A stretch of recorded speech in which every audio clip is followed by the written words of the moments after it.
to Fly Nubian Money, where we help you master your mindset and maximize your money. Today's episode is all about the rollback of DEI programs and civil rights protections. What does this mean for our community, our livelihoods, and our future? DEI is diversity, equity, and inclusion, and it was meant to open doors for Black people in the workplace, schools, and government. Now those doors are being slammed shut, and it's time to ask some tough questions. How will this rollback impact Black wealth, Black opportunity, and the fight for equality? So let's be very clear before we move forward. This conversation is not about the Orange Muppet, Trump, or any one politician. This is about policies, systems, and how these changes will shape the lives of Black people moving forward. We've got an absolutely incredible panel today of queens, and we're going to get into it and we're going to break it down. We have Moya, our tax professional. We have Constance Carter, our wealth activist. We have Noma, M3 program, marriage, motherhood, and money making. And we have Dr. Lene, brand your brilliance coach. Now, listen, ladies, we all know that DEI is something that we all have dealt with in our lives, and it was long fought for. So I think we all knew these things were coming. I think I'm safe to say that we all knew that it was coming because it was talked about. But it's a different thing when it actually happens and it really taps into your emotion and your spirit. So I want to make sure that we all express what we feel and what we know and spread facts, because facts are always going to be facts, and we're not going to be spreading rumors or spreading things that don't matter. We'll be spreading true facts in this broadcast. So we want to hear your comments, family. We have you here to tell us what your thoughts are about this. This is fresh and new. We'd love to hear you. We don't talk at you, we talk with you. But let's go ahead and get started and see what ABC had to say. DEI, diversity, equity, and inclusion programs that the president has railed against. He signed an executive order over the night that has a real impact there. It sure does. And it's starting today, Savannah, 5 o'clock Eastern, close of business today. That is when workers in those offices will be told that they are on basically immediate paid leave. Contracts are going to be terminated. Trainings are supposed to end. The social media accounts, the web pages are getting pulled down as well. The White House also wants to know whether there's an attempt to, in their words, use coded language to try to disguise some of these programs. This is something that the president talked about on the campaign trail, and it is a big reversal of a Biden era push. Keep in mind that conservatives have long been critical of these DEI programs, not just in the federal government, but think about the private sector, too, in those private corporations. The White House press secretary, in a statement overnight, says this is all. You talk about, Savannah, promises made, promises kept. She says that this is part of a pledge by the president to return America to, in her words, a merit-based society where people are hired based on their skills and not the color of their skin, Savannah. AKA white America. So let me ask everyone, I think y'all could tell by my face how I felt when I heard it. I knew it was coming, but it was completely disgusting to hear. So I'm going to start with your initial feelings about how you felt when you heard that this was actually signed. And I'm going to start with you, Dr. Lene. What were your thoughts when you heard this? Can't hear you.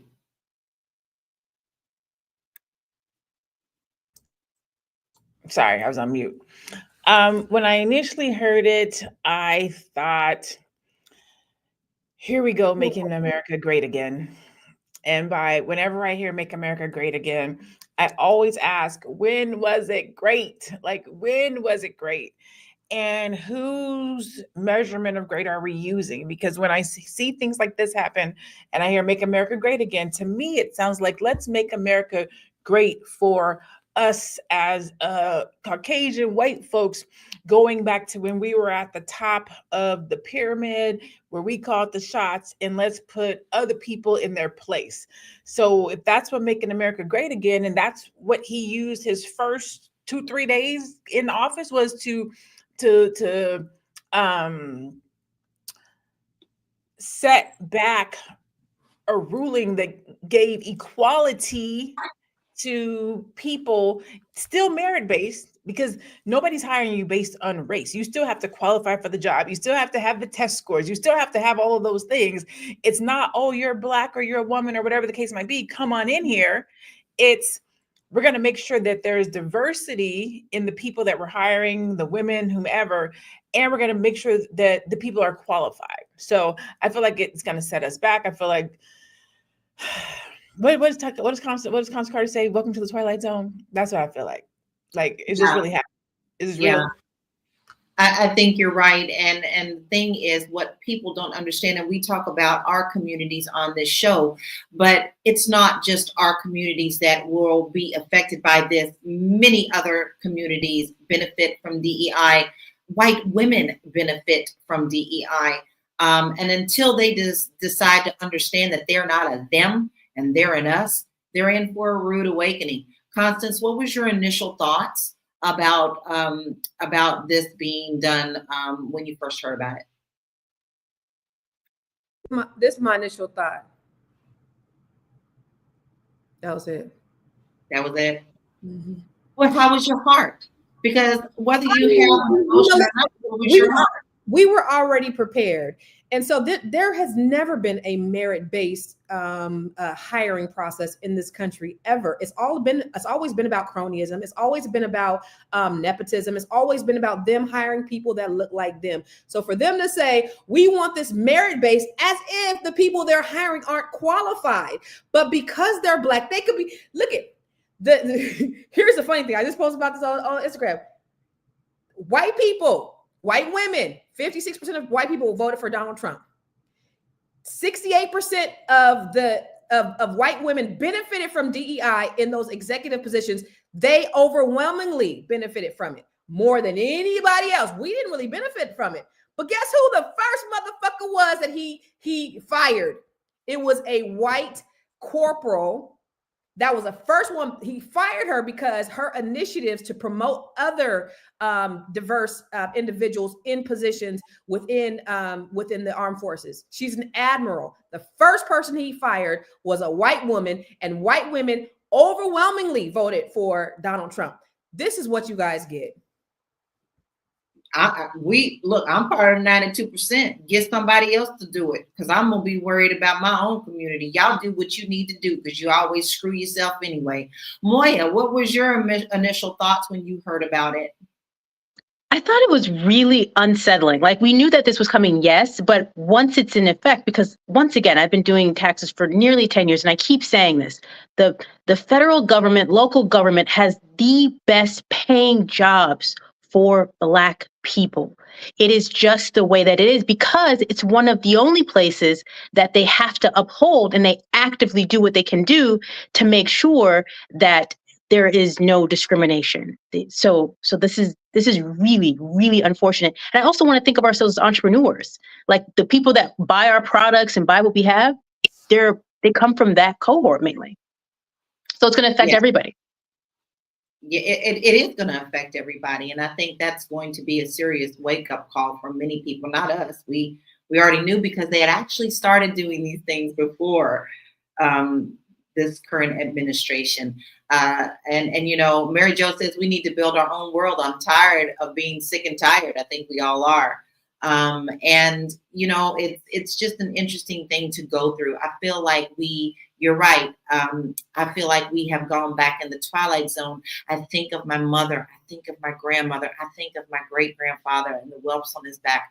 I think of these things that they all worked so hard for us to benefit from. And pretty much our generation, if you're around 54, in your late 40s, early 50s, you know, you pretty much had it easy, because you were kind of right after all that stuff came in, and it was kind of a lull for us. But now it's time for us to pick up the banners and fight. Now, Noma, you are out of country, and I think it's really important that we have a worldwide view of what is going on right now. So can you tell us what your thoughts are and what they're saying in other countries about what's going on in America?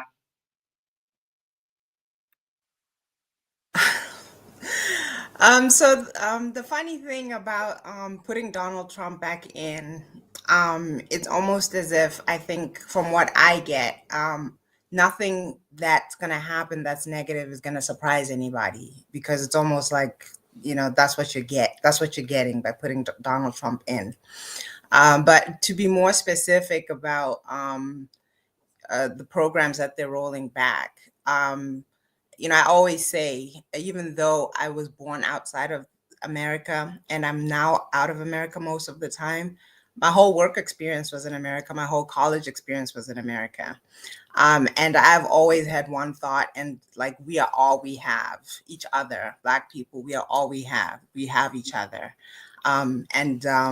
If we always stick with that thought when things go up and down like they are right now, if we stick to that, I think that's what works for us.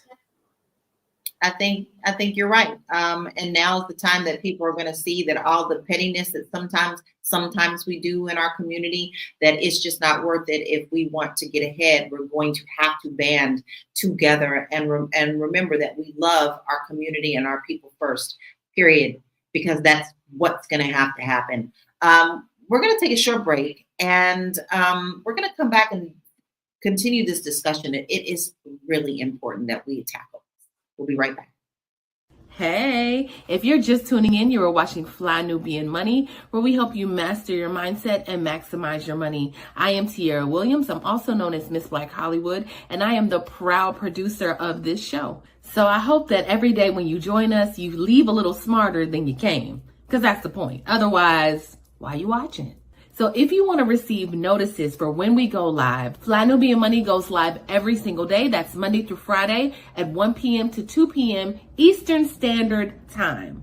So if you don't know, now you know. All you have to do is text the word Queens, that's Queens, that's Queens, to 87948. That's 87948. That's Queens to 87948. Yes? If you want. I always love that, because I always love to hear her sing that. And that jingle stays in my head. Yes, that's a jingle. Listen, if you don't want to miss our shows, and I'm telling you don't. Now, if you thought we was good this last year, you wait. You just come on, can't miss nothing, because you got to see everything that we talk about, because we are tackling things that directly affect our communities. And we also help to give solutions. We don't just come on here and bitch.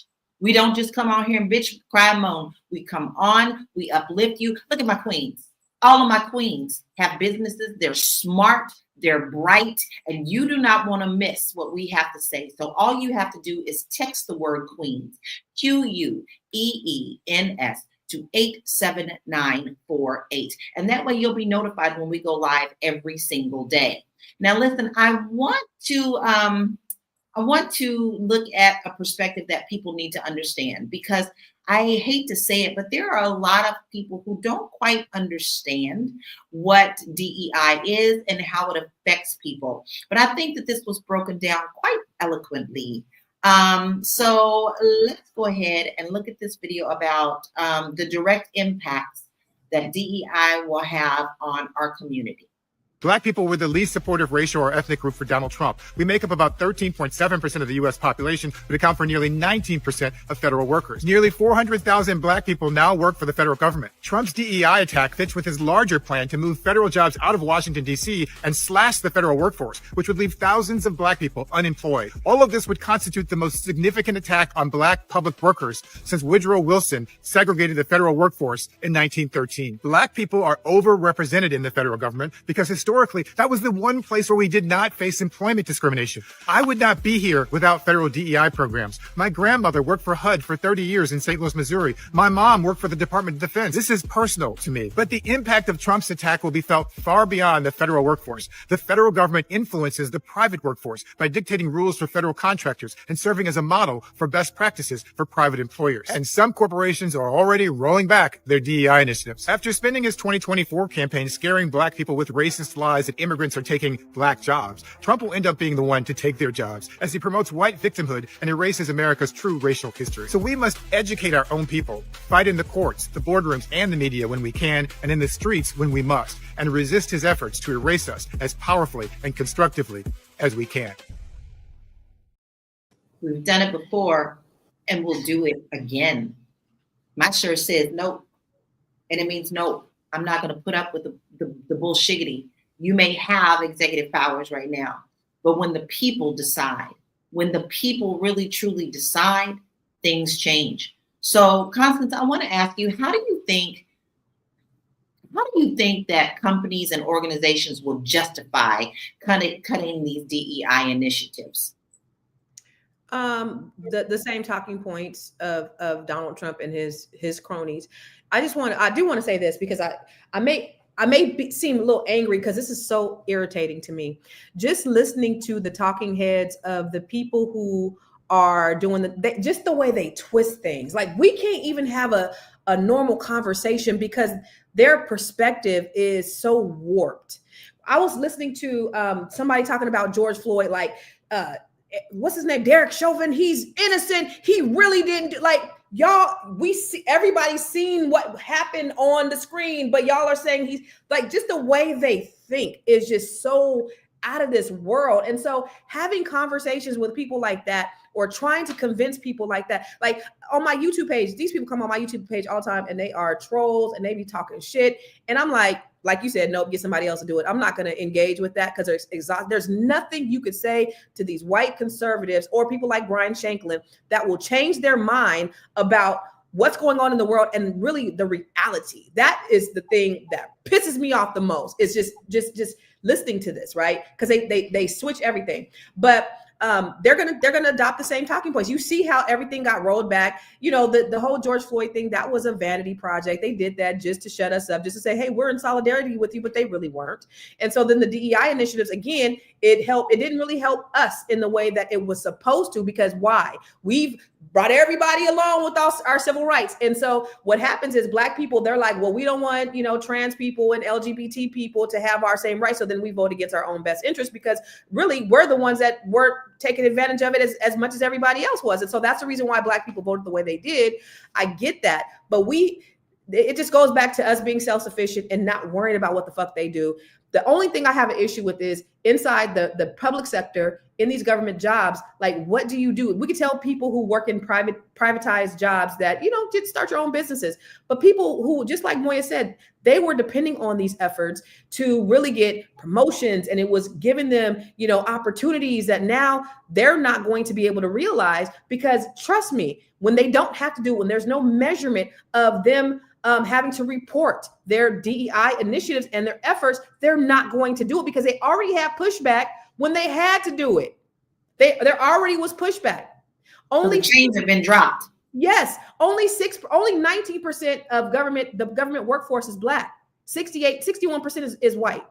So they have the lion's share of the jobs anyway. So y'all don't want to give us Nothing. I have a family member that that is in a government job, and I'm not going to say what. But I checked on her immediately because she was the first person I thought of. And she literally said, right now, I'm taking down all of the posters that include any kind of inclusiveness. This is breaking my heart. And this was right when I text her. So we're watching this in real time. Dennis Spraggins said that that's how much influence America has on the world, because you'll have to do the research to know whose other countries' presidents elected, which is true. We are seeing what I call the Trump effect. And politicians, we're talking about politicians. We're not just talking about one, okay? Just so happens that's who the hell's in the White House right now. But we are seeing across the world what I call the Trump effect. China is going through it right now. There's a lot of places in Africa going through it right now. There's a lot of places in the EU going through it right now. So Noma, I want to ask your opinion on that. Do we really have to, not all the world, but he's saying that we really do have to do our research about the other countries who support this because they're going in the same way that we're going. Do you agree with this?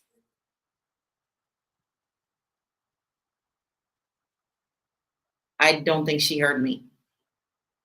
Noma? Say that again. We really have to do what? Yeah, I'm saying we really have to do what? We're thinking worldwide. other countries that follow suit with this, what I call Trumpism, do you see how they're talking about our country and following suit? Do you see that happening in other countries?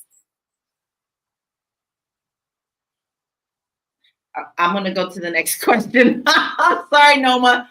Dr. Lene, why do you think that DEI programs were so important to Black progress in our workplaces?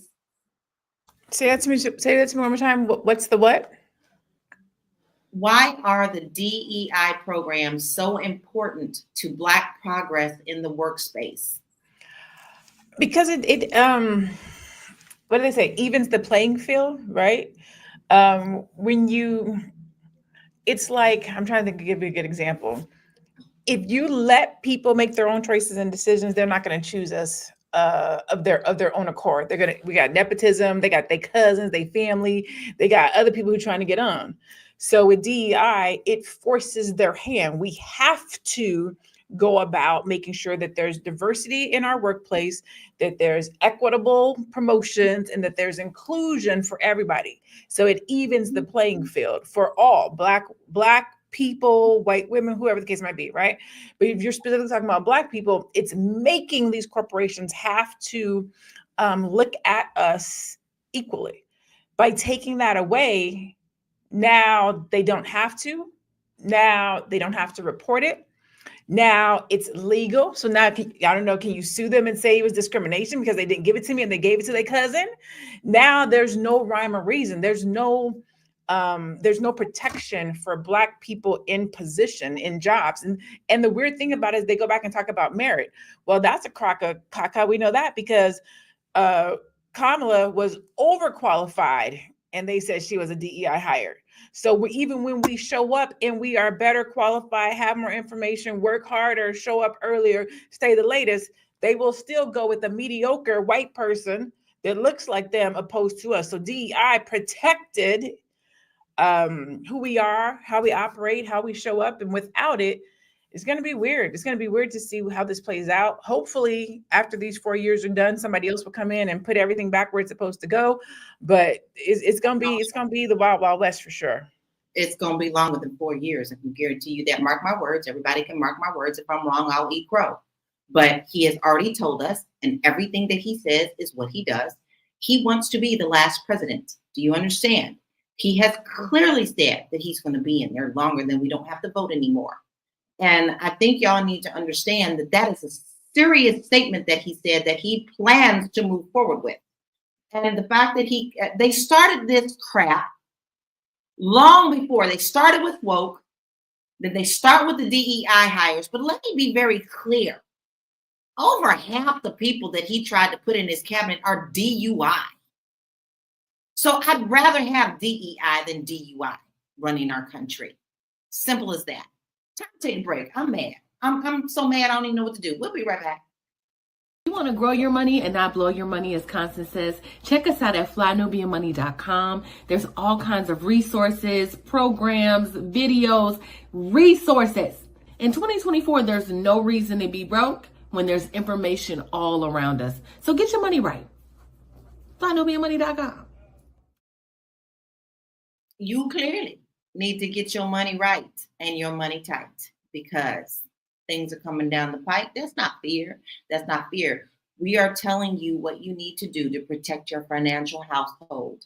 And it's simple. You might think it's impossible, but it's not. We have so many wonderful resources for you to get on the starting line so that you can get to the finish line. You need to go to our website, flynubianmoney.com, and start getting the resources that you really need to help you get back on your financial plan. Moya, I want to know how you think fewer DEI opportunities might affect Black professionals who are climbing the corporate ladder. Yeah, so there's a couple things that I want us to understand. So DEI is the current term that they've been using since George Floyd and the Black Lives Matter movement. But what he really revoked was the 1965 Equal Opportunity Act and what that allowed was for us to truly in terms of us getting a fair shake, yes. But more importantly, once again, with these federal jobs, what happens is they go on, it's almost like points that they get. So it's something that they can easily see their track to promotion. If they do A, B, C, and D, they're not, it's almost as if they're not able to be denied being promoted. And so what that does is, as Constance was insinuating and alluding to, is that it removes the rug up under their feet of what do I do? And if they don't have the protections, as Dr. Lene was highlighting, then we only have, the only place that we can fight at this moment in time is the court system to say, hey, that wasn't merit-based.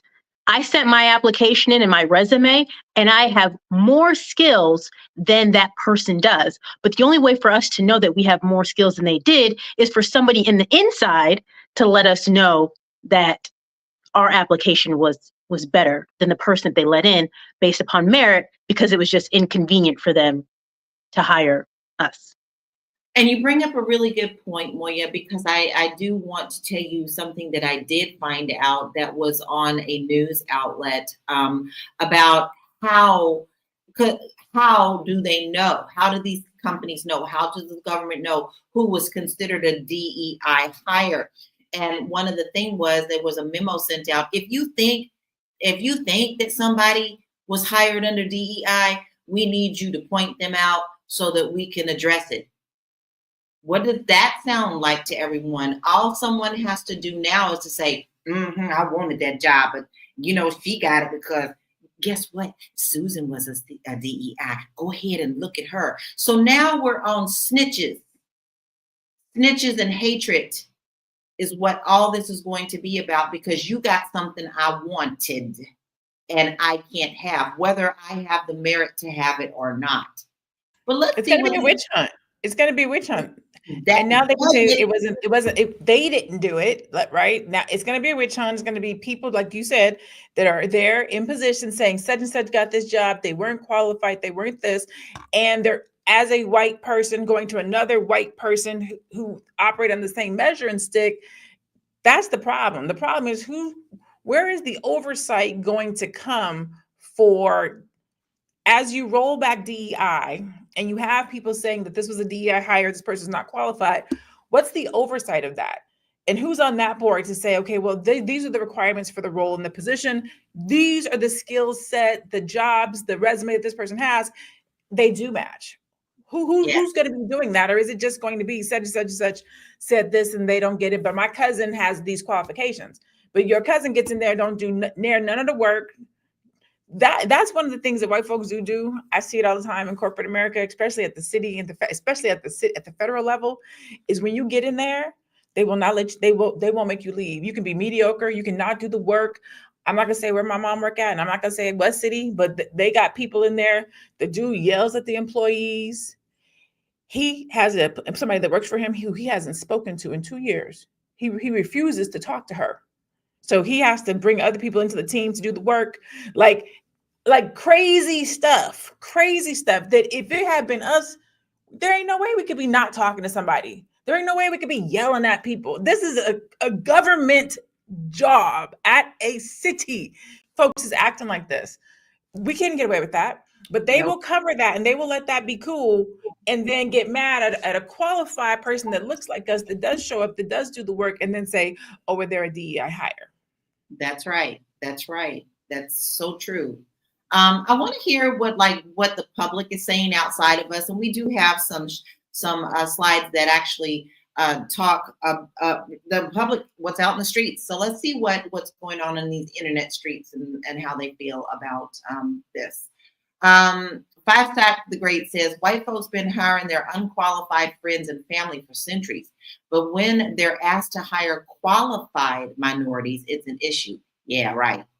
Uppity 16 said, how can DEI discriminate when white men still have the majority of the high level jobs? Like that. Silverado says, country of hypocrites call themselves Christian bullshit. Yes, I agree. What else are they saying? Sandy says, please keep speaking out because Trump is going to ruin everything. He's an evil person, and I have a hard time respecting anyone who voted for him. Just as you said that night, keep speaking out. Mighty Mo says, they will try and tear down anything that threatens their advantage and supremacy. So fragile, they can't handle competition. Oh my God, let's stop. We're going to stop. We're going to address that one. Constance, how do you feel about that comment? Carrie. That they can't handle competition? Yes. Yeah, that's basically what it is. I mean, if they're talking about getting restitution because of they're giving somebody else a fair opportunity, they cannot handle competition. You think about this when you talk. The comment about most of the majority of people in the C-suite, 85% are white men. 68% of the DEI hires were white women. They're the ones benefiting. And someone in the audience said that it was bad for black men. It's not bad for black men. It just didn't help black men as it helped everybody else. It helped the gays, it helped white women, it helped trans people, it helped disabled people, but it was there for us. It didn't hinder us. It didn't hinder black men. It certainly didn't hinder black women. It just didn't help us as it was meant to do, like it did for everybody else. I agree. I think a lot of the times people, but that's what they want you to believe. They want you to believe that it's only for us and that that's the only community that it helps, and they do not want to show that it helps other people so clearly and more than us. And that's what just gets my goat and gets my goat. So Dr. Lene, is there a direct financial impact when companies deprioritize DEI? That's a good question. I don't know.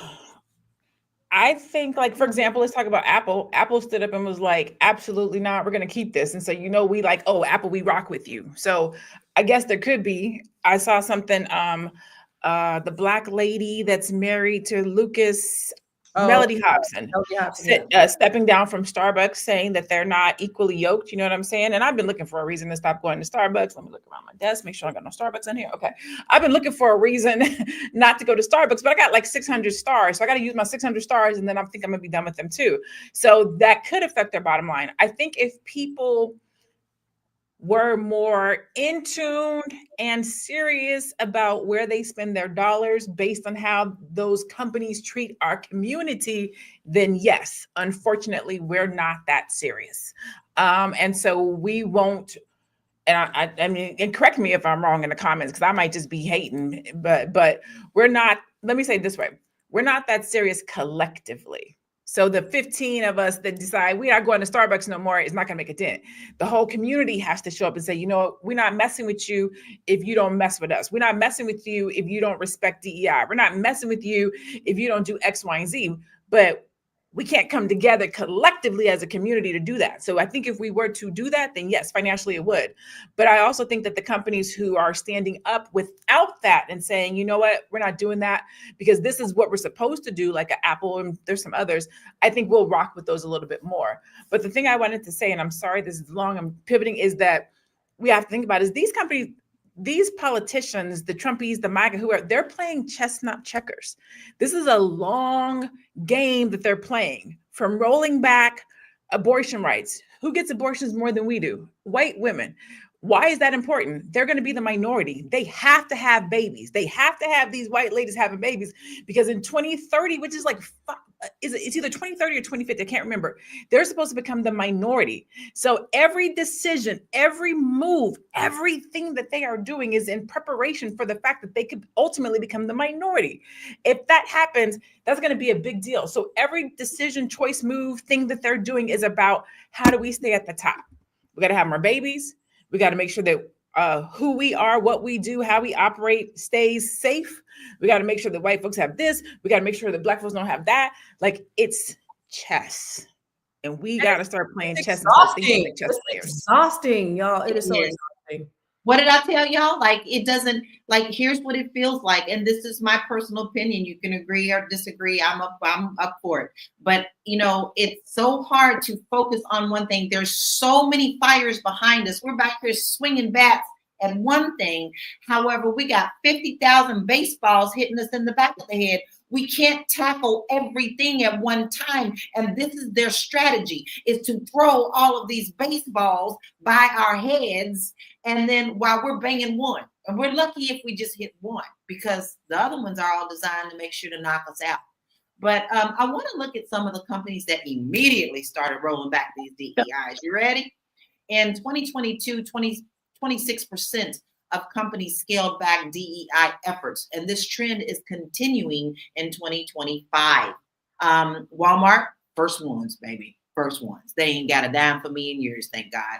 Craftsman, Toyota, Harley Davidson, which hurt my heart because I wanted a Harley. Harley Davidson was racist. All them damn Hell's Angels. I'm about to say every single one of these is like a white company, some farm boy company. Yeah, good old boys companies, Jack Daniels, Coors, come on, Lowe's, Caterpillar. And I'm from Kentucky, so there was a lot of them there that did it too. Tractor Supply, Boeing, John Deere, Lowe's, and everybody was saying stop going to Home Depot because Lowe's was supportive. But looky what they did. Ford, Jack Daniels, and Caterpillar. Very few kept it. Apple, Costco still standing firm, and they will get my money. And I think we have to really understand that our Black dollars are needed, and we should only support those who support our communities, but we need to keep our Black dollars in our communities. Constance has always told us how long our Black dollars stay in our neighborhoods. So, Moya, I want to ask you, how does rolling back civil rights protections in housing and voting and employment hurt our community? I definitely think it does. I want to take a moment to go back a few steps to address some of the things. So one of the things that we were talking about was, what do you do in the instance that, how do you confront somebody that says, hey, you were a DEI hire?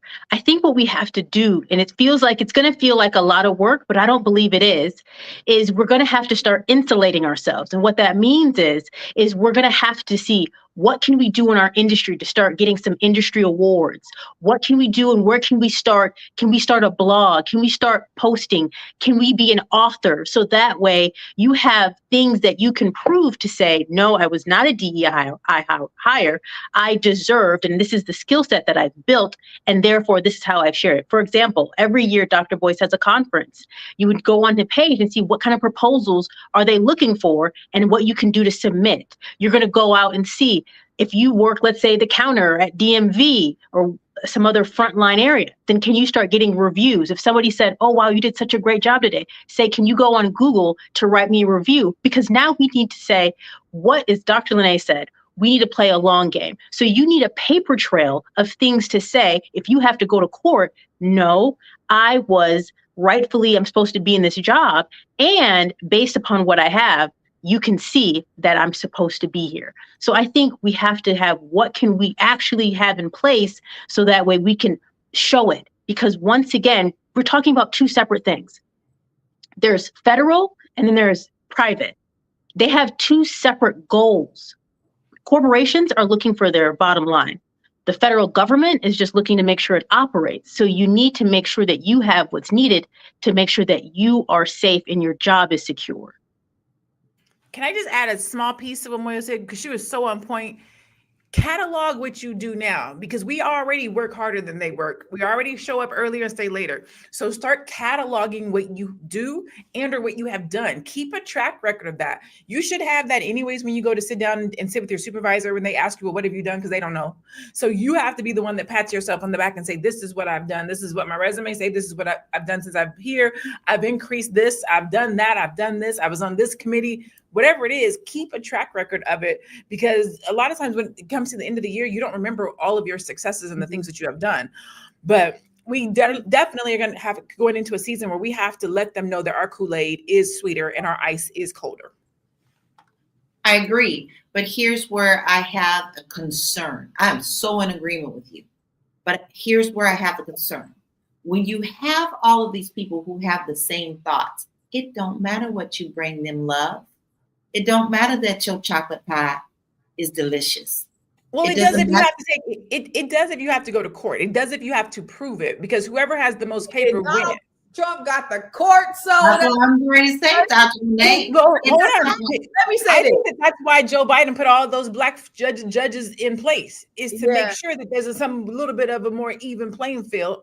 And that's at isn't that at the federal level? I'm talking about when you go to sue somebody, you're not necessarily going to those judges, you're going to the judges that are right here in your community. Right. It's just exhausting. And I don't want to seem pessimistic, but James Baldwin said to be Black in America and relatively conscious is to be in a rage at all times. And that's just how I feel right now. It's just so exhausting. But this is what they want from us. They want us to feel exhausted. They want us to feel like we're not going to succeed.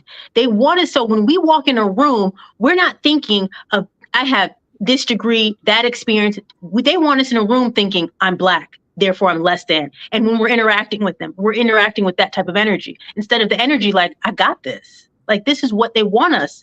They want to kill us here first. That's true. I agree with that. I think we just all have to make sure that we get these emotions out and then organize and be stronger, because there's nothing more motivating than to see these things happening and take that anger and turn it into something positive. You can't walk around with the anger. You cannot continue to talk about it 24/7, 24/7, 24/7, and then not do a damn thing about it. So your charge, your homework is, what the hell are you going to do about it? Are you going to still continue to be angry? I know I got a plan. I'm going to help somebody. I may have 100 people in the room that don't care, but maybe one person will be touched about what I can teach and what I can do and how I can help them. So what are you going to do in your communities? You going to sit back and do nothing? Or are you going to let them continue to win? Because I say no. We'll be right back. Fly Nubian Money is now on Spotify. Yes. We are on Spotify. So if you can't watch us, you can listen to us. All you have to do is search Fly Nubian Money and we will appear. All of our episodes. Make sure that you leave a 5-star rating and review so other people that come along and are looking for a good show to watch, they'll follow us too. If you are interested in being on Fly Nubian Money, sorry, I don't have any spaces. I'm just playing. If you are interested in being a queen or a king on Fly Nubian Money for the day, please reach out to me. I'm at info@realvirtual.net. That's info@realvirtual.net. Also, if you need help with your business, go ahead and send me an email for that too. Okay. I've said enough. Now back to the show. We walk the walk and talk the talk. So if you miss our show and you have something else to do and you just miss us, all you have to do go to Spotify. All of our episodes are there. Download us, Fly Nubian Money. Make sure you give us a 5-star rating so other people can find us as well, because we're for everybody. Everybody needs to hear our messages, right? And because you missed us, you was probably doing something pretty important, right? Otherwise, you would have been here. Well, maybe you had something to do in your business and you got too much on your plate. And all you got to do is get some help. It's called delegate. So make sure that you reach out to us so that we can help you in your business. And, it doesn't necessarily have to be a business. Maybe you just need a little help with something in your household that you can't get together. Maybe it's a spreadsheet. I don't know. We got you. All you have to do is to email us at info@realvirtual.net. info@RELVIRTUAL.net. Now, listen, I want to go back to the to a video that we can use as another launching point. I think this is so on point, and he's so eloquent at explaining things. Let's check this out, and we'll be right back. Donald Trump has issued new orders to eliminate federal DEI programs, shut down DEI websites, and place DEI employees on administrative leave. The federal government uses the term DEIA, which stands for diversity, equity, inclusion, and accessibility. And Trump's actions rescind President Biden's executive order from 2021, which sought to make the federal government a model for effective DEIA. Trump also inaccurately describes DEIA as radical, illegal, and immoral discrimination. So let's look at what those programs actually do. Federal DEI programs set goals in 8 different areas. Number 1, data collection. To give us a better understanding of who is and isn't in the federal workforce. Number 2, paid internships, which provide valuable opportunities and experience for people from underserved communities. Number 3, recruitment, so the government doesn't just hire the usual suspects. Number 4, professional development, so that once people are hired, they can continue to expand their skills. Number 5, fair treatment of people with disabilities, so they can get a job and find appropriate accommodations. Number 6, LGBT fairness, so that spouses and families of LGBT employees get the same benefits as other families do. Number 7, pay equity, to review government salaries to make sure that women and people of color aren't being paid less to do the same jobs. And number 8, opportunities for formerly incarcerated individuals to remove barriers so that qualified job applicants who have served their time get a fair shot to get a job. These are not radical, illegal, or immoral ideas. Black people were legally segregated, denied jobs, housing, and the right to vote until the late 1960s. Women couldn't get a credit card in their own name until 1974. People with disabilities were locked out of the workplace until 1990, and gay and lesbian couples couldn't marry the people they loved until just 10 years ago. Most of those changes happened in my lifetime. I'm not sure Trump knows any of that history, but I do know that his actions are designed to be an attack on Black America.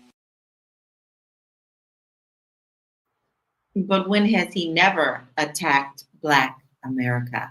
From the very, very early days, before he even thought about politics, which, by the way, he said if he ever was going to run, he was going to run as a Republican because they were stupid enough to believe his lies. That's not my words. Those were his words. And that's exactly what he did. But Moya, I'd like to know, what role do you think government should play in protecting the rights and opportunities of marginalized communities? In the context of them deciding not to play the role anymore, or what do you mean? Like, by them stepping back from these initiatives, these DEI rules and equal employment opportunities? Should they be playing a role in protecting our rights because of our history? Yes, definitely. I think it's really important. But I also want to say this. While it's really important, I think it's also important that we protect our rights. And what that means is, there was a comment that said, well, it didn't really help Black men. And if I could have a conversation about it, interject, I think one of the things about Black men, and I'm not saying it's right or wrong, by the way, is there's a level of soft skill that has to happen in many of these workplace environments. And because of that, it's a skill that's taught. And Thurgood Marshall, who was the lawyer, not only for the NAACP, but he also sat on the Supreme Court.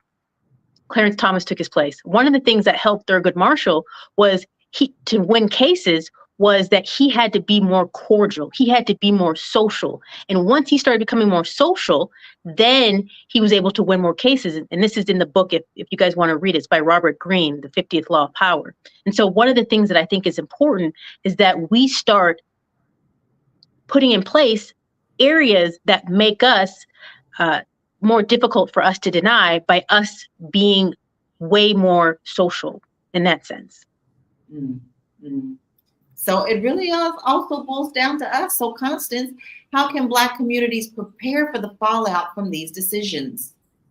Well, even though it's exhausting to me, and even though, like, you know, there is a sensory overload going on right now, I think, with the transition of power, and we're seeing all of this stuff coming in rapid fire. So there is that sense of burnout and exhaustion that I think that we all face and that we're getting frustrated with. But I do think, and I'll go back to the thing that I've been saying for years, we've had to prepare for this, because they were never there to save us. You know, even if the Democrats were in office, these initiatives really didn't help us in the way that it needed to. Our communities were still toe up. We were still on the bottom when it came to wealth, when it comes to credit, when it comes to marriage, when it comes to all the good things, we're still on the bottom, and all the bad things, we're still on the top. So that there's nothing under a Democratic presidency that has helped Black people as a whole, period. So hopefully what it does for us is say, yo, these motherfuckers really ain't looking out for us. They really want us, like they really don't like us. They don't. And I think that there has been this idea that maybe some of them were, or some of them, no, they all, listen, I live in DC, I go to the Black Caucus. What I do at the Black Caucus is I go and shake my ass and go party with all the who's who, but ain't nobody really doing nothing for Black people on a grassroots level, because we got to do for ourselves. So I think when you pull back all of those things that are there to kind of band-aid us, and you say, listen, they're no longer there, and you got to depend on yourself. And you got to rely on yourself, and you got to work together with each other, then maybe, just maybe, we will start. Maybe, just maybe. I think we can do it. I do. You're not always going to have 100% of a community want to take part, but you can find those who do very easily. So make sure you keep your eyes and your heart open for the right people to be in your circle so that you can help and uplift and they do the same. So we'll be right back. We have one more little commercial break and we'll continue this conversation. Are you ready to take your brilliant business idea and turn it into income? So my name is Athena Gardner. I'm a CPA, wealth coach, and also a Fly Nubian Money host. And I am partnering with the Fly Nubian Money Club to bring you this exclusive training called Idea to Income, how to supercharge or elevate your current business and using the power of AI. So in this training that is exclusive only to the Fly Nubian Money Club, you will learn how to take your brilliant business idea and turn it into a money-making machine or elevate a current business if you have one already. You will learn the AI tools that will help you supercharge your business, save time and slash costs. And then you will also have a plan and a strategy in how to execute that flawlessly. So if you're interested in that, please be sure to sign up at the flynubianmoneyclub.com and I will see you in the training. Don't you dare miss out. Listen, we're sitting here talking about how we can create our own, move forward in our own, so we don't necessarily have to depend on others to make ourselves great. Now, listen, Fly Nubian Money Club is going to help you do that. Athena is going to teach you some really good stuff about AI, because if you don't jump on that right now, you're going to be missing the ball. Don't be one that gets held back. So she is going to help you harness this power and give you the tools to use it to improve yourself. And you know she is knowledgeable about what she speaks. So you want to make sure that you sign up at flynubianmoneyclub.com, and the class is coming soon. And you will also get a free trial right now. And when you get that free trial, guess who else you're going to get? Our lovely Constance, who's going to be trying. She's going to show you how to do the seven figures. You get her and all of her wealth of knowledge. Listen, you better get your notebook and write this stuff down.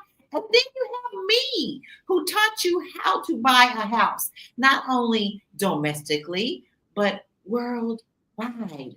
So this is worth your time, worth you signing up. So go ahead and sign up for flynubianmoneyclub.com. And the next class is the 25th, which is this week, y'all. This week. Yeah, this month of January just flew right on by, right? So don't miss out. You want to get in on the training. I want to take a look at some stats that we have about our communities, the Black wealth gap. We talk about this a lot, but it's something that you really, truly should ingrain in your head so that you know that we can change this. The median wealth of Black families is $24,100 compared to, you ready? $188,200 for white families. And this came from the Federal Reserve 2023. So a lot of you out there talking about build your businesses, right? So are you doing that besides telling us that we need to do that? What about you? Are you doing it? Affirmative action. Studies show that Black enrollment in elite colleges fell by 40% in states where affirmative action was banned. And we know that they started on that early. The corporate diversity, only 8%.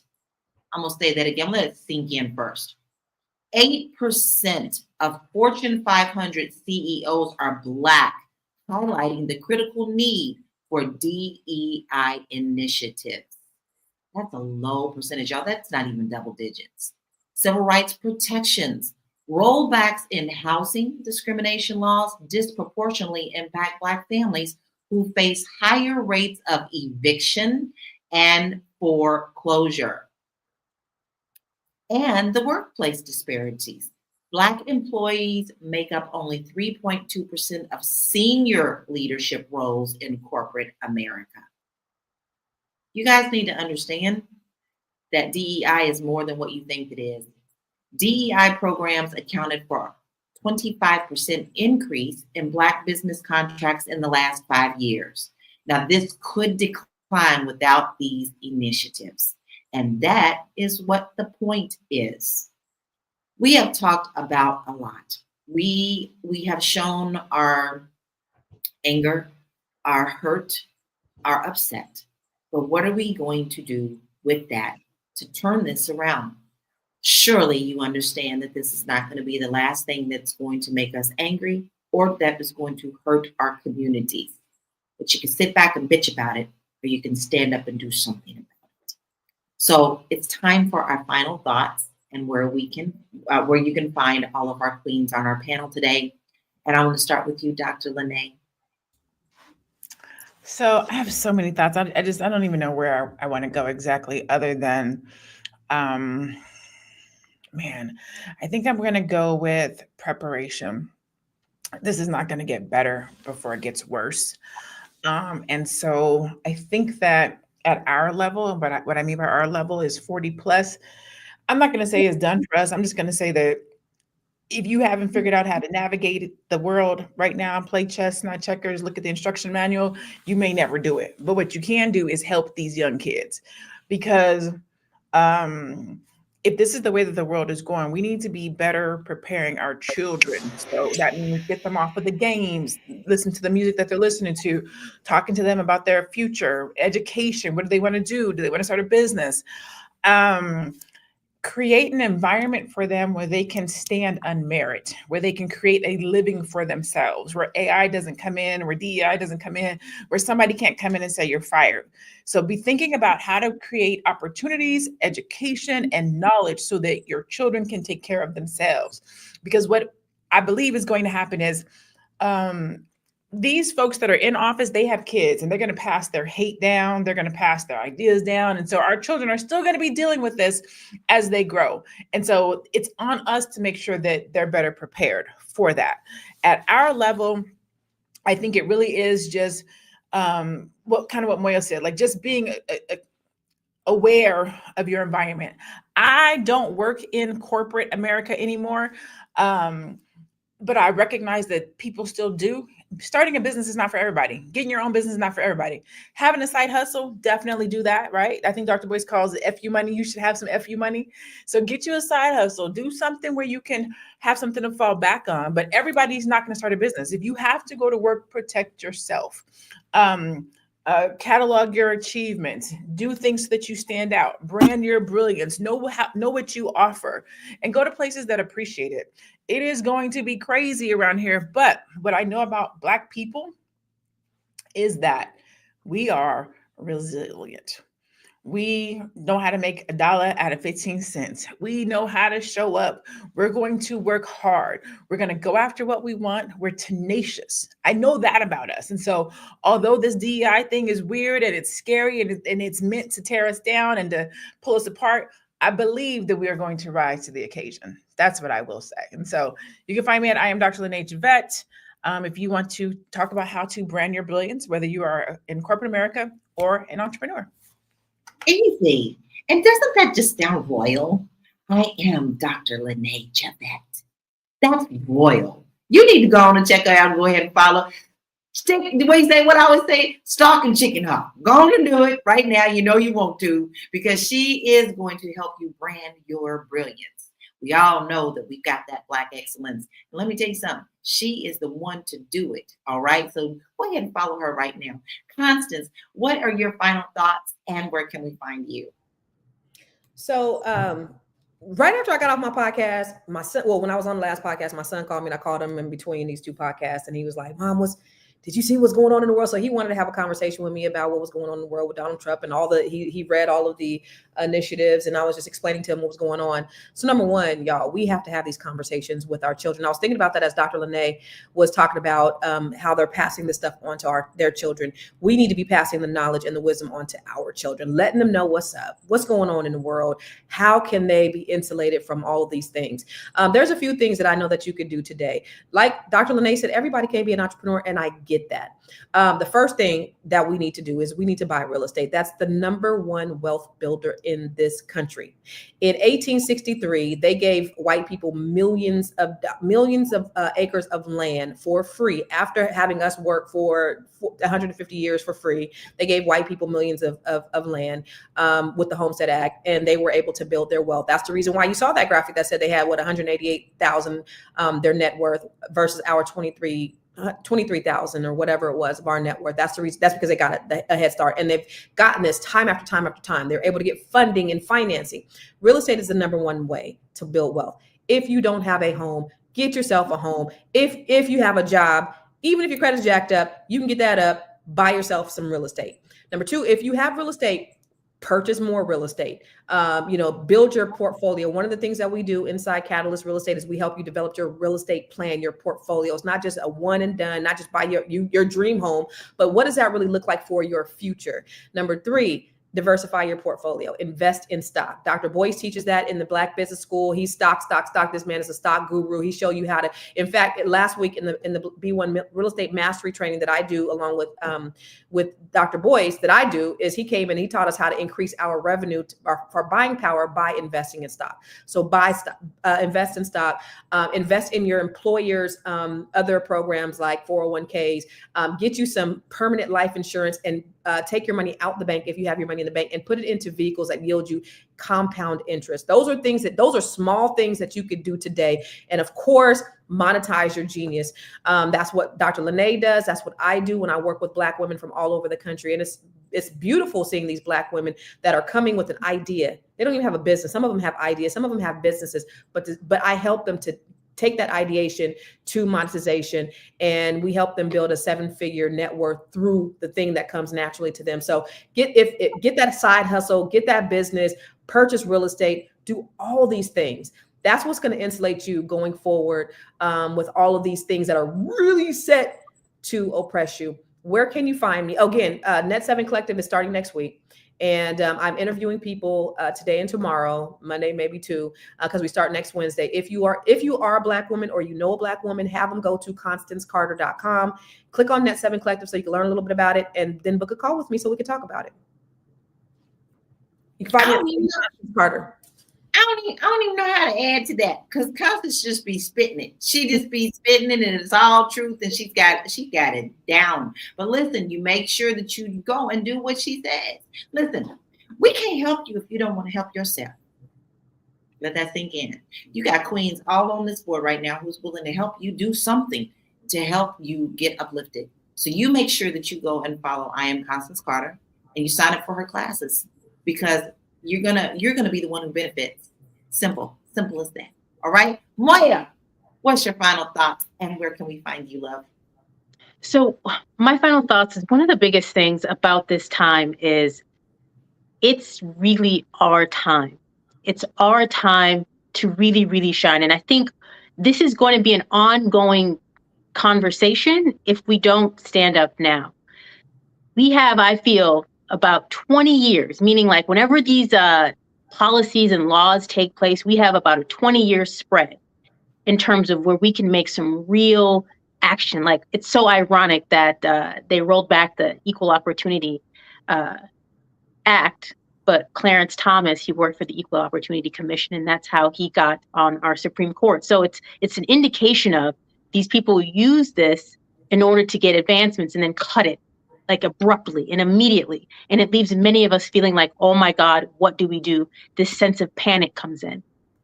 One of the things that I believe is so important is that we have to prevent the sense of panic from coming in, but mainly around who we are in our Blackness, and being stead and strong in who we are and what we represent, and the fact that we stand on the shoulders of our ancestors.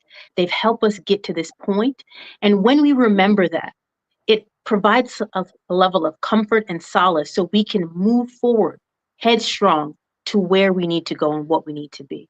One of the things that I think is so important is for our kids to truly have the opportunities inside of them to showcase who they are. So when it comes to colleges, I believe the best college that we send our kids to are HBCs, youth colleges and universities, because what it does is they provide us a level of grounding in knowing who we are.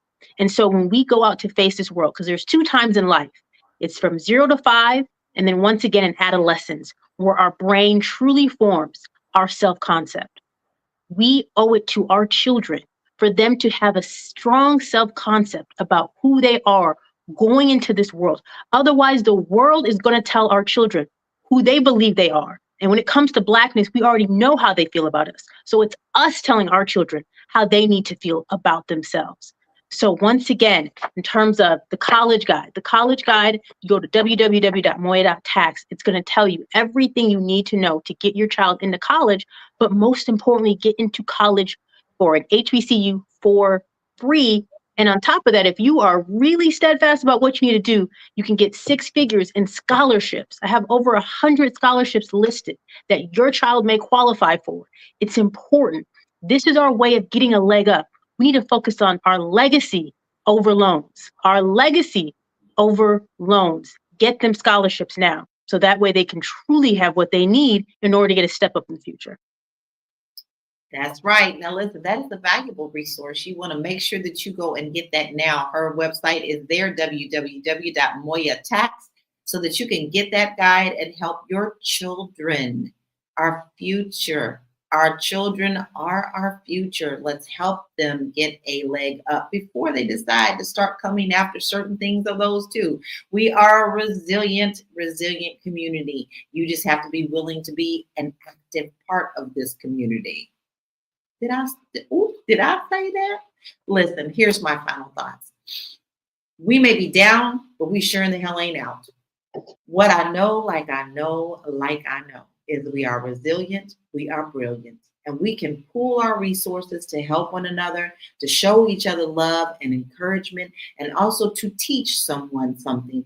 If you know how to knit, and Barbara wants to learn how to knit so she can make her own sweater, take the time to sit down and help Barbara knit. Okay, it could be as simple as that. It doesn't always have to be something that you think is big. It could be something small.